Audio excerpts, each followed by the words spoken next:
கர்த்தருடைய பரிசுத்த நாமத்துக்கு ஸ்தோத்திரம் உண்டாவதாக.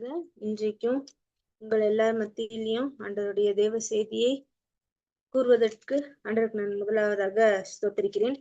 இன்னைக்கு நம்ம பார்க்க போற வேத வசனம் என்னவென்றால், மத்தேயு எழுதின சுவிசேஷம் 27வது அதிகாரம் 51வது வசனம். மத்தேயு எழுதின சுவிசேஷம் 27வது அதிகாரம் 51வது வசனம்.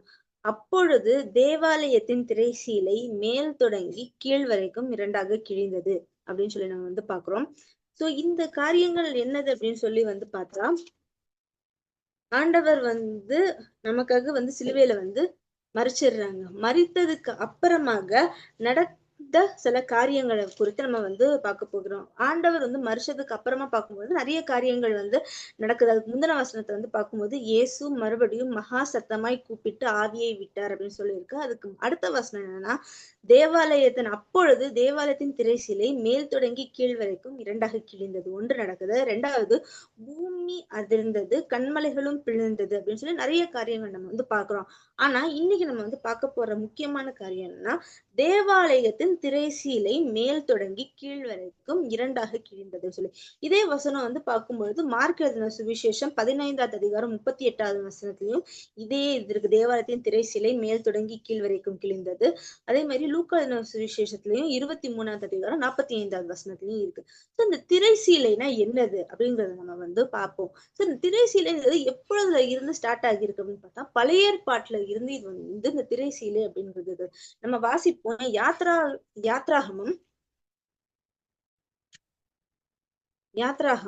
26வது அதிகாரம் 33வது வசனம். அதுல என்ன போட்டிருக்குன்னா, 26:33 அந்த திரைசீலை பரிசுத்த ஸ்தலத்திற்கும் மகா பரிசுத்த ஸ்தலத்திற்கும் பிரிவை உண்டாக்கும் அப்படின்னு சொல்லி இருக்கு. இந்த திரைசீலை எதுக்காக பயன்படுத்தப்பட்டது அப்படின்னா, பரிசுத்த ஸ்தலத்திற்கும் மகா பரிசுத்த ஸ்தலத்திற்கும் ஒரு பிரிவு, அதாவது ஒரு செப்பரேஷனை உண்டு பண்றதுக்கு இந்த திரைசீலை அப்படின்றது யூஸ் பண்ணிருக்காங்க. இது ஆசரிப்பு கூடாரம் மட்டும் இல்ல, தேவாலயங்களையும் இதை ஃபாலோ பண்ணாங்க. எதுக்காக இந்த திரைசீலை யூஸ் பண்ணாங்கன்னா, பரிசுத்த ஸ்தலத்துக்கும் மகா பரிசுத்த ஸ்தலத்துக்கும்னா, மகா பரிசுத்த ஸ்தலத்துல என்ன இருக்குன்னா, சாட்சி பெட்டியின் மீது கிருபாசனத்தை வச்சிருந்தாங்க அப்படின்னு சொல்லி நம்ம பாக்குறோம். ஒரு பரிசுத்த ஸ்தலம் எங்க இருக்குன்னா, ஒரு மகா பரிசுத்த ஸ்தலத்துக்கு நடுவுல இந்த திரைசீலை அப்படிங்கிறது வைக்கப்பட்டு உள்ளது. இந்த மகா பரிசுத்த ஸ்தலத்துக்குள்ள யார் போவாங்க அப்படின்னு சொல்லி நம்ம பார்த்தா, பிரதான ஆசாரியர் வருஷத்துக்கு ஒரு தடவை என்ன பண்ணுவாங்கன்னா, உள்ள போய் ஆட்டுக்குட்டியோட ரத்தத்தை எடுத்துட்டு போய் பலி செலுத்தி ஒரு பாவ மன்னிப்புக்கான ஒரு காரியங்களை தான் செய்வாங்க. அது வருஷத்துக்கு ஒரு தடவை தான் பிரதான ஆசாரியர் மகா பரிசுத்த ஸ்தலத்துக்குள்ள போக முடியும். எதுக்காக இந்த திரைசீலை முதலாவது வந்தது அப்படின்னு சொல்லி நம்ம பார்க்கும் பொழுது, ஆதியாகமத்துல நம்ம பார்க்கும் பொழுது ஆதாமும் ஏவாளும் என்ன பண்றாங்க, ஆண்டவரோட முதலாவது சுற்றிட்டு இருந்தாங்க. ஆனா அப்ப என்ன ஆகுதுன்னா, பாவம் அப்படிங்கிறது நடுவுல வரும் பொழுது என்ன ஆகுது, அதுல ஒரு முக்கியமான விஷயத்த நம்ம பார்ப்போம். ஆதியாகமம் 3வது அதிகாரம் 24வது வசனத்துல நம்ம ஆதியாகமம் 3வது அதிகாரத்துல நம்ம பார்க்கும் பொழுது என்ன ஆகும்னா, பாவம் அப்படிங்கிறது, பிசாசானவன் என்ன பண்றாங்க, ஏவாளை வஞ்சிக்கும் பொழுது ஆதாமும் ஏவாளும் என்ன பண்ணிடுறாங்க, பாவத்துல விழுந்துடுறாங்க. பாவத்துல விழும்போது என்னாங்கன்னா, அவங்க ஏதேன் தோட்டத்துல இருந்து என்ன பண்ணப்படுறாங்கன்னா, தள்ளப்படுறாங்க, வெளியேற்ற வெளியேற்றும் பொழுது என்ன, அதுக்கப்புறம் நடக்கிற காரியங்கள் பார்க்கும் பொழுது, ஆண்டவர் அங்க என்ன சொல்றாங்க, உன் வித்துக்கும் அவன் வித்துக்கும், அதாவது ஸ்திரீயின் வித்துக்கும் இது பகை உண்டாக்குவேன் அப்படின்னு சொல்லி சொல்றாங்க. அவர் உன் தலையை நசுக்குவா, நீயும் அவர் குதிங்காலை நசுக்குவான்னு சொல்லி நம்ம பாக்குறோம். அப்ப என்ன ஆகுதுன்னா, அதுக்கு முன்னாடி பாவம் என்பது வரதுக்கு முன்னாடி என்ன ஆகுதுன்னா, பகலின் குளிர்ச்சியான வேலைகள்ல என்ன பண்றாங்க, ஆதாமும் ஏவாள் ஆண்டவரோட பேசுறாங்க. ஆனா பாவம், கீழ்ப்படியாமைங்கிற பாவம் ஒண்ணு உள்ள வந்ததுக்கு அப்புறம் என்ன நடக்குதுன்னா, அந்த இடத்துல ஒரு பிரிவு ஏற்படுது. பாவம்ங்கிறது நடுவுல வரும்போது மனிதனுக்கும் ஆண்டவருக்கும் நடுவுல ஒரு கேப், ஒரு பிரிவு, ஒரு பிளவு ஒரு செப்பரேஷன் ஏற்படுது. அதுக்கப்புறமா தான் பார்க்கும்போது ஆதியாகமத்துல நிறைய காரியங்கள் நம்ம பாக்குறோம். அதுக்கப்புறம் மோசே இஸ்ரவேல் ஜனங்களை எகிப்துல இருந்து வெளியே கொண்டுட்டு வந்ததுக்கு அப்புறமா நம்ம பார்க்கும் பொழுது என்ன ஆகுது, ஒரு ஆசரிப்பு கூடாரம் ரெடி பண்ணணும் அப்படின்னு சொல்லி ஆண்டவர் சொல்றாங்க. ஆரோன் வராங்க. அந்த இது எல்லாமே நமக்கு தெரியும். அப்போ ஆசரிப்பு கூடாரம் இப்படிதான் இருக்க வேண்டும் அப்படிங்கிறதுக்கு ஆண்டவர் வந்து சில வழிமுறைகள், சில நெறிமுறைகள் இந்த அளவுல இருக்கணும் அப்படின்னு சொல்லி. சோ எதுக்காக அந்த திரைசீலை அப்போ வந்து ஆண்டவர் வந்து டைரக்டா யாராலையுமே போய் வந்து அணுக முடியாத ஒரு சுச்சுவேஷன்.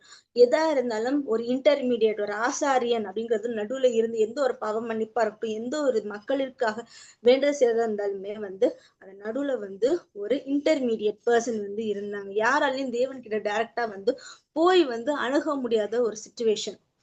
அப்பதான் பிரதான ஆசாரியர் நமக்கு வந்து மோசே பார்த்தா மோசே 40 நாள் வந்து மலையின் மேல ஏறி ஜெபிக்கிறவராக காணப்படுறாங்க. ஆண்டவர் மோசேட்ட பேசுறாங்க, மோசே மக்கள்கிட்ட வந்து பேசுறாங்க. சோ ஒரு இன்டர்மீடியேட் பர்சன் வந்து எல்லா அந்த பழைய ஏற்பாட்டுல பார்க்கும்போது இருந்துகிட்டே வந்தாங்க. ஒரு ஆசாரியர்கிட்ட பேசப்பல இல்ல ஒரு தீர்க்கதரிசிட்ட ஆண்டவர் வந்து பேசுவாரு.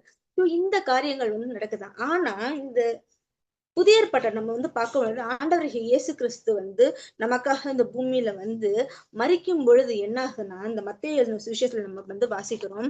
அப்பொழுது ஆண்டவராகிய இயேசு கிறிஸ்து ஜீவனை வந்து விடும்பொழுது என்ன ஆகுதுன்னா, திரைசீலை மேல் தொடங்கி கீழ் வரைக்கும் வந்து திரைசீலை கிழிறதுன்னா என்ன அர்த்தம்னா, பரிசுத்த ஸ்தலத்துக்கும் மகா பரிசுத்த ஸ்தலத்திற்கும் நடுவுல உள்ள அந்த பிரிவு திரைசீலைன்னா ஒரு ஸ்கிரீன். அது வந்து என்னென்ன மேல இருந்து கீழ் வரைக்கும் வந்து கீழே அந்த காலம் வரைக்கும் வந்து உள்ள மகா பரிசுத்த ஸ்தலம் எப்படி இருக்கும், எப்படி எப்படிலாம் உள்ள இருக்கும்னு யாருக்குமே தெரியாது. ஆனா ஆண்டவர் இறந்ததுக்கு அப்புறம் என்ன ஆகுதுன்னா, மேல் தொடங்கி கீழ் வரை அதுல வந்து நம்ம முக்கியமான யோசித்து பார்க்க வேண்டிய பாயிண்ட் வந்து கீழே இருந்து மேல கிழிஞ்சிருந்துச்சுன்னா ஒருவேளை நம்ம வந்து நினைக்கலாம் ஏதாச்சும் ஜனங்களே வந்து கட் பண்ணிருக்கணும் கீழே இருந்து மேல வரைக்கும் அப்படின்னு சொல்லி. ஆனா அப்படி இல்ல, மேல் தொடங்கி கீழ் வரைக்கும் வந்து கிழியுது. அது வந்து எதை வந்து சிம்பலைஸ் பண்ணுது அப்படின்னா, ஆண்டவர் இயேசு கிறிஸ்து அவருடைய பரிசுத்த ரத்தத்தை வந்து சிந்திருக்காங்க. அவர் தான் பரிசுத்த ஆட்டுக்குட்டியான.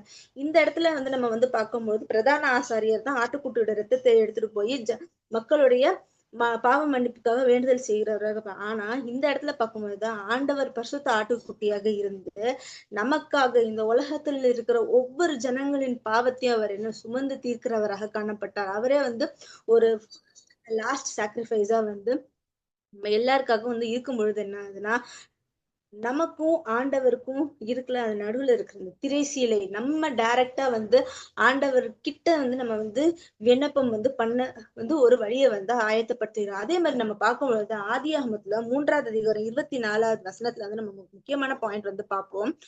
ஆண்டவர் வந்து மனுஷனை துரத்தி விட்டு எங்க இருந்து ஏதேன் தோட்டத்துல இருந்து துரத்தி விட்டு ஜீவ விருட்சத்திற்கு போகும் வழியை காவல் செய்ய ஏதேன் தோட்டத்திற்கு கிழக்கே கேருபீன்களையும் வீசி கொண்டிருக்கிற சுடரொளி பட்டயத்தையும் வைத்தார் அப்படின்னு சொல்லி பார்ப்போம். சோ இந்த இடத்துல 2 எழுது வைக்கிறாரு. ஒண்ணு கேருபீன்கள், இன்னொன்னு வீசி கொண்டிருக்கிற சுடரொளி பட்டயம்.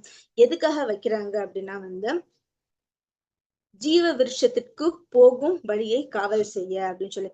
அப்ப நான் திரைசிலை வந்து கிழியும் பொழுது என்ன ஆகுதுன்னா, ஆண்டவர் நமக்காக ஜீவனை வந்து கொடுக்கும் பொழுது என்ன ஆகுதுன்னா, ஆண்டவர் வந்து நித்திய ஜீவன் அதாவது ஜீவ விருட்சத்திற்கு போகும் வழியை வந்து ஆண்டவர் வந்து திறந்து வைக்கிறவராக இருக்காங்க. ஏன்னா அதுக்கப்புறம் உள்ள வசனத்துல நம்ம வந்து பார்க்கும் பொழுது வந்து வெளிப்படுத்தின விசேஷத்துல எல்லாம் பார்க்கும் பொழுது ஜெயம் கொள்கிறவனோ அவனுக்கு பரதீசின் மத்தியில் இருக்கிற ஜீவ விருட்சத்தின் கனியை அவனுக்கு கொடுப்பேன்னு சொல்லி சொல்றாங்க. அது மட்டும் இல்ல கல்லனுக்கு ஒரு கல்லனுக்கு வந்து ஆண்டவர் வந்து என்ன சொல்றாங்க, இன்று நீ என்னுடன் கூட பரதீசியில இருப்பாய் அப்படின்னு சொல்லி சொல்றாங்க. சோ இந்த திரைசீலை கிழிகிறது அப்படிங்கிறது ஒரு இதா இருந்தாலும் அதுக்குள்ளே நிறைய மீனிங் வருதுன்னா நமக்கும் ஆண்டவருக்கும் உள்ள ஒரு டிஸ்டன்ஸ் ஒரு கேப் வந்து அது வந்து என்ன பண்ணப்படுதுன்னா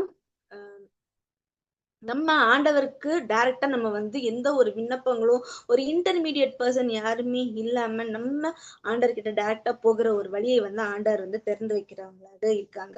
சோ இதுல இருந்து நம்ம வந்து பாக்குற ஒரு முக்கியமான ஒரு விஷயம்னா, அந்த ஒரு திரைசீலை வந்து கிழியும் பொழுது என்ன ஆகுதுன்னா மகா பரிசுத்த ஸ்தலம் வந்து தெரியுது. அதே மாதிரி நம்ம ஆண்டவர் கிட்ட டைரக்டா நம்மளுடைய விண்ணப்பங்களையும் நம்மளுடைய கோரிக்கைகளையும் வைக்கிறதுக்கான ஒரு வழி வந்து திறக்கப்பட்டுச்சுன்னு சொல்லி சொல்றேன். அதே மாதிரி என்ன ஆகுதுன்னா நம்மளுடைய வாழ்க்கையிலும் சில சமயங்கள்ல பாவம் என்கிற திரைசீலை வந்து என்ன பண்ணுது அப்படின்னா ஆண்டவருடைய முகத்திலிருந்து நம்மளை வந்து பிரிக்கிறதாக வந்து காணப்படுது. ஒரு இதுல வந்து பாவம் அப்படிங்கிறது என்ன பண்ணுதுன்னா நமக்கும் ஆண்டவருக்கும் உள்ள ஒரு நம்ம ஆண்டவருடைய முகத்தை வந்து பார்க்க முடியாத அளவுக்கு ஒரு கவரிங் ஒரு ஸ்கிரீன் வந்து ஒரு ஃபார் எக்ஸாம்பிள் எடுத்துக்கிட்டா ஒரு எக்லிப்ஸ் வந்து இருக்குன்னு வச்சுக்கோங்க. சோலார் எக்லிப்ஸ்ல வந்து என்ன ஆகுது, மூன் வந்து நடுவுல வரும்பொழுது ஒரு டார்க்னஸ் ஒரு அந்தகாரம் வந்து வருது. அப்போ ஒரு பிரைட்னஸ் இல்லாம இருக்கும். அதே மாதிரி ஆண்டவருடைய முகத்தை வந்து நம்ம வந்து பார்க்க வந்து அந்த ஒரு பாவம் அப்படிங்கிறது நடுவுல வந்து வரும்பொழுதுன்னா அது வந்து ஒரு ஸ்கிரீனா வந்து ஆகுது. எதுக்குன்னா நம்ம ஆண்டவருடைய முகத்தை வந்து பார்க்க கூடாமல் வந்து போகுது. சோ இன்னைக்கு நம்ம வந்து பாவம் அப்படிங்கிற அந்த ஒரு திரைசீலை வந்து நம்மளை விட்டு அது வந்து அகல்றதா.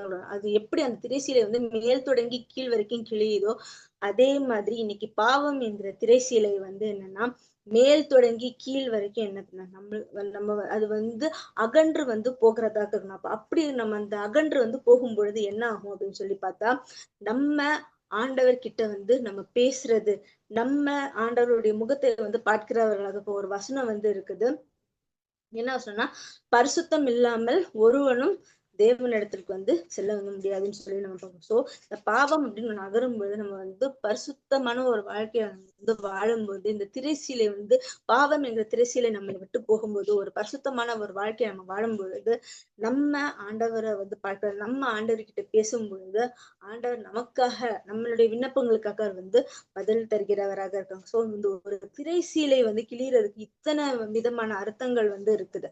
சோ நம்ம என்ன பண்ணணும், நம்மளுடைய வாழ்க்கையில வந்து சில பாவங்கள், சில ஆண்டவருக்கு பிடிக்காத காரியங்கள், ஆண்டவருக்கு அருவருப்பான காரியங்கள், அது வந்து என்ன ஆகும்னா ஆண்டவருக்கும் நமக்கும் நடுவுல வந்து ஒரு பிரிவு, ஒரு பிளவை வந்து அது வந்து ஏற்படுத்துகிறதாக இருக்கும். இன்றைக்கு நம்ம அந்த ஒரு பாவத்தை அது வந்து அறிக்கையிட்டு அதுல இருந்து நம்ம வந்து வெளியே வரும்பொழுது, நம்ம ஒரு மோசே வந்து ஆண்டவர்கிட்ட பேசும்பொழுது மலையின் மேல ஏறி வந்து பேசுறாப்புல. சோ மலையின் மேல ஏறி பேசும்போது எல்லா விதமான பாரங்கள் எல்லாத்தையுமே வந்து ஓரத்துல ஒதுக்கி வச்சுட்டு ஆண்டவர்கிட்ட வந்து பேசுறாங்க. முகமுகமா வந்து மோசே வந்து ஒரு பேசுறாங்க. அதே மாதிரி நம்ம வாழ்க்கையில நிறைய பேரை வந்து நம்ம வந்து பார்ப்போம். பாவத்துல இருந்து விலகி ஓடுறவங்களை, யோசேப்பை எடுத்துக்கிட்டா பாவத்துல இருந்து விலகி ஓடுறாங்க. அதே மாதிரி தானியேல் வந்து எந்த ஒரு காரியம்னாலும் ஆண்டவருக்கு ஃபர்ஸ்ட் ப்ரிஃபரன்ஸ் கொடுத்துதான் வந்து எந்த ஒரு காரியத்தையும் வந்து செய்யறவங்களாங்க இருந்தாங்க. சோ இன்னைக்குமே நம்மளோட வாழ்க்கையில வந்து நம்ம என்னென்ன தேவையில்லாத காரியங்கள் எதுவாக இருந்தாலும் அது எல்லாத்தையுமே நம்ம ஓரத்துல எடுத்து வச்சுட்டு, ஒருவேளை பாவங்கள்ல இருந்தாலும், எந்த ஒரு ஆண்டவருக்கு ஒரு அருவருப்பான காரியங்கள், பிடிக்காத காரியங்கள் எதுவாக இருந்தாலும் அது எல்லாத்தையுமே ஒரு விசையாக ஒரு மூட்டை கட்டி வச்சுட்டு, இன்னைக்கு வந்து ஏதாவது ஒரு திரைசீலை ஆண்டவருக்கும் நமக்கும் அது வந்து ஒரு பிரிவை ஏற்படுத்த, அவரோட முகத்தை பார்க்க முடியாம ஒரு சுச்சுவேஷன் இருந்தாலும் அது எல்லாத்தையுமே இன்னைக்கு நம்ம வந்து நீக்கி போடுகிறவர்களா நம்ம வந்து இருந்து நம்ம வந்து ஜெபம் பண்ணுவோம். கர்த்தர் தாமே இந்த வார்த்தையை ஆசீர்வதிப்பாராக.